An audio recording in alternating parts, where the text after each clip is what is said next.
With one hand on the invisible knife at my hip and one hand twined through the wedding ring charms on my necklace, I stepped out from the golden magic of the portal on the shores of Loch Moor.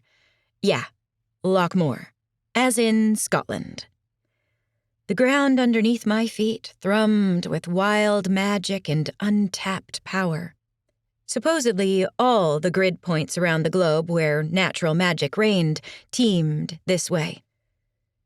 Too many thousands of years ago for me to comprehend, the guardian dragons set up a network of portals anchored at these points.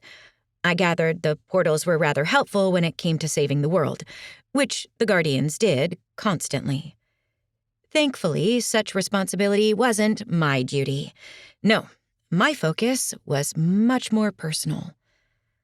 I drew a little more of the shielding magic from my necklace, and the hair on the back of my neck settled.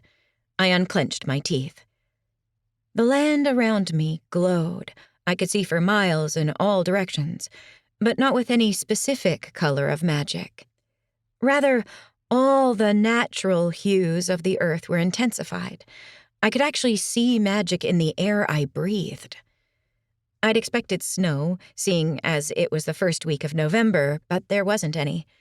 I wondered if that was like people who didn't know Vancouver expecting it to snow there all the time, which it hardly ever did, unlike the rest of Canada. The sun was low in the sky. I'd misjudged the time, which reminded me I also wasn't sure of the exact date, though I'd tried to keep a rough calendar based on my infrequent calls home. My sleep schedule was erratic, now dictated by exhaustion rather than the rotation of the earth. Time moved oddly in the Dragon Nexus. At least 3.5 months had passed while I trained, studied, and pretty much did anything to avoid the fate waiting for me in the sea lion caves, but it felt like more and less all at the same time. I supposed that was what destiny felt like. Or was that inevitability? Memories of the terror my sister Sienna had created in the caves along the Oregon coast, which ironically were a tourist attraction for some people, had melded over the past months with the bloody vision that Chi Wen, the Farseer, had shared with me. A vision that showed my loved ones slaughtered on an altar.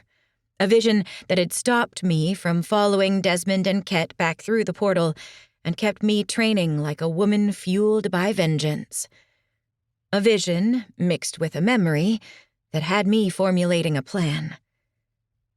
The portal snapped shut behind me, leaving me alone for the first time in a very long time.